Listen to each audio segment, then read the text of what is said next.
Well, good afternoon, TV audience. Today, in our series of Meet the Candidates, we will be talking with Congressman Ron Paul. He will be interviewing from various parts of the country, and we're only focusing on his job creation plans today. Congressman Paul, thank you for coming. Well, you know, the president doesn't really create jobs. The community has to create jobs. Business people create jobs. If the government creates a job, it usually steals money from people who might more productively spend their money. The president and the government has a lot of responsibility to create an environment where businesses can create jobs. Congressman Paul, in your economic plan, you would say that you're going to reduce the deficit by $1 trillion right away. That's an impressive goal. Is that correct? That my token effort to start off with would be to cut $1 trillion in 1 year of real cuts. And I think it would be helpful.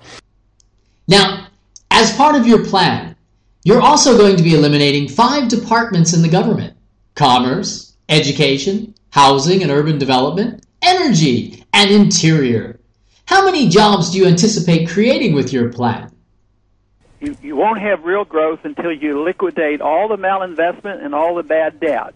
And everything we've done in the last 2 years is to prop up bad debt and bad investments, and therefore real growth I don't think will come very soon. Now, we have reports from the Federal Reserve showing that there was $2.66 trillion on deposit at banks in October. Don't you think that's enough cash to get investors to invest in your free market economy? And I argue this because of what we did after World War II.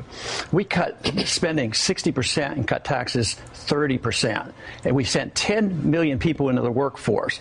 And guess what? It finally ended the Depression. People went back to work again because the changes occurred, the debt had been liquidated, and we were ready to go back to work again. So you just can't solve the problem of spending and debt with more spending and debt and printing of money. It's absurd, and they are not changing. Now, Congressman Paul, isn't it also true that in 1945 the top tax rate was 94% and average consumer debt was only about $2,000? How are today's circumstances even remotely similar to 1945? Today our tax rates are 35% and consumer debt averages $9,000 per person. Don't you think that consumer debt will hold us back? Shouldn't we raise taxes to help close the deficit instead of cutting spending? That would get us back to 1945's numbers. The record shows that when you do it, it only takes about a year. 1921 depression you should look at, as well as what my example was of World War II. We cut it in a year, everybody was back to work. 10 million people, 60% cut in the deficit. So, Congressman Paul, your solution for our economic crisis is to have a correction. Isn't a correction just another word for a deep recession? Do you have any fears that America could become like Greece? Wow. How do we avoid a fate like Greece? We all face the same problem. Nobody wants to admit the truth. The world is bankrupt. The system is bankrupt. It's not viable, and we're facing the same consequences because we've spent way beyond our means, and nobody wants to cut a nickel. I mean, all this talk is just talk. There aren't any cuts. Even the proposed cuts are cuts in the future, 5-10 years out. So I think that if you live beyond your means, you have to live within your means. That means you have to cut back, and that's not acceptable because there's too many people have become too dependent, and they've been taught for many, many decades that deficits really don't matter. Deficits don't matter, and this Keynesian idea that it's always the consumer that drives the economy, which I don't buy into, which means that the demand is that the consumers spend more money to stimulate the economy. Well, they're broke and they don't have jobs, and they're, they have too many credit cards. So that can't be the solution. Now moving along, give us a number, Congressman Paul. How many jobs will your plan create in the first 2 years of your administration? How big will this correction be? But it's not a budgetary problem. It is a philosophy problem. You can't cut nickels and dimes from the militarism and the military budget unless you change the foreign policy. Yeah. You can't cut entitlements unless you give up on the principle of entitlement. So we have to decide whether we want to live within the confines of the Constitution or we want to continue to do what we've been doing, which means that the pie is shrinking and the demands are growing and the anger is increasing. Well, to sum up our conversation with Congressman Paul today, he will cut the deficit, that's for sure. He'll send us into a steep correction. And once we bottom out, we will be ready for a new economy, lean and mean. I look forward to that roller coaster ride. Thank you, Congressman Paul, for your time today. Now, that's all we have for our show. Next week, we'll be interviewing Herman Cain. And now, a word from our sponsor. You don't want to have a campaign slogan, Midnight in America. Hi, I'm Mike Ballantine, and I'm running for president. I want to talk about the specifics of our job creation program and compare it to Congressman Paul's. We chose Congressman Paul to present first because his program relies entirely on the free market, whereas ours relies on stimulus spending. President Paul is not going to do anything for the unemployed. Let's be clear about that. Instead, he's going to rely completely on free market forces. By the way, how are those free market forces working out for you? We agree with Congressman Paul that deficits are bad and that out-of-control government spending is bad as well. Where we disagree with him is with whose responsibility it is to fix it. Congressman Paul says it's not the president's or the government's. Well, that sounds great until you don't have a job. Under President Paul, unemployment insurance would be eliminated, removing the last cushion workers have when the free market decides they are no longer necessary. Congressman Paul believes that we need to go through a big correction to work out the inefficiencies in the marketplace. He wants to lower prices for everyone, believing that if prices were lower, well, people could afford to make less. What he doesn't do is explain what that's going to be like during the transition. He proposes massive deflation, massive bankruptcies, and massive unemployment. Cutting government spending alone by $1 trillion will create at least 10 million unemployed workers.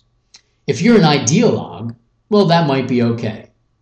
If you're living paycheck to paycheck, how are you going to feed your family while this correction takes place?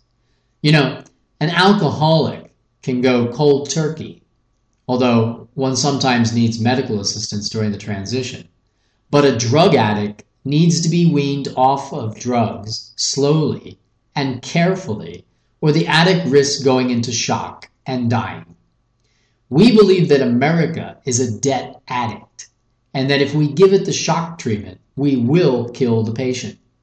That is why we propose reducing spending on the operating side of the government while simultaneously increasing spending on the investment side. We want to cut many of the same programs as Congressman Paul. We believe the military spends much too much, and a lot of foreign aid is wasteful. But when it comes to entitlements, well, they are our safety net, and we are unprepared to throw the American people into the street to pay for the sins of Wall Street just to prove an ideological point. The Federal Reserve has a mandate to do what is necessary to create full employment. That is their job. Full employment in normal times averages about 3% to account for natural unemployment and transition. In other countries like Japan, it can be as low as 1%. To reach full employment, we need to create about 20 million jobs over the next 30 months. That is not a small task, and it can't be done by tweaking spending. Paul Krugman, a noted Nobel Prize-winning economist, estimates that it takes at least $100,000 in government spending to create one job. For example, if we want to build a bridge, we still have to buy the steel and concrete. Obviously, the more materials involved in each project, the more each job costs to create. President Obama proposes a $60 billion plan, which could create as much as 600,000 jobs. For us, we consider that a rounding error on the budget. It's a good first step, but it is just too small to make a difference. We have a list of projects that we think the American people want for various reasons. Some relate to bridges and roads, while others relate to space technologies and clean energy. In all, these projects add value to the American economy, as well as creating long-term employment. Some projects we will finance 100%, whereas others we will encourage contractors to get private financing. We will finance these projects through the Commerce Department and disperse funds through a recapitalized Resolution Trust Corporation that we will call an infrastructure bank. That sounds complicated, and one wonders if Congress will go for it. Well, not to worry. We can do this through the Federal Reserve under its mandate to create full employment. In total, we have budgeted $5 trillion over 3 years, with $2 trillion in each of the first 2 years. This should be sufficient capital to provide economic activity that when the money starts to run dry, the free market has begun to pick up the slack. Right now, as Swiper mentioned earlier, there is $2.66 trillion in the banks. We estimate by this time next year, there will be at least $3.5 trillion in the banks as corporations continue to pile up cash. This cash hoard is a huge drag on our economy, and we intend to offer 20-year agency bonds authorized by the Federal Reserve in the amount of $2 trillion initially to soak up some of this excess cash and put it to work. The rest of our funding will come from agency guarantees for direct corporate borrowings by private banks. Projects like bridges and roads have to be paid for directly by the government, whereas power plants and profit-generating activities can be financed with private money, just with a government agency certification or guarantee. The new debt we take on will be long-term debt. Nobody buys a house on a credit card, and we don't think the government should build roads and bridges on one either. We believe that long-term debt is the best way to finance this program. In fact, we want to move more of our nation's debt to long-term to avoid the constant battles in Congress. We will propose a 4-year budget for Congress's approval, and then have a resolution each year to reauthorize it, to avoid the constant ups and downs of budget negotiations. This is a long-term strategy for our nation, and we have to treat it as such. There is nothing more important than getting people back to work so that we can repair our tax base and begin receiving revenue from workers instead of paying benefits to them. Thank you for listening, and God bless America.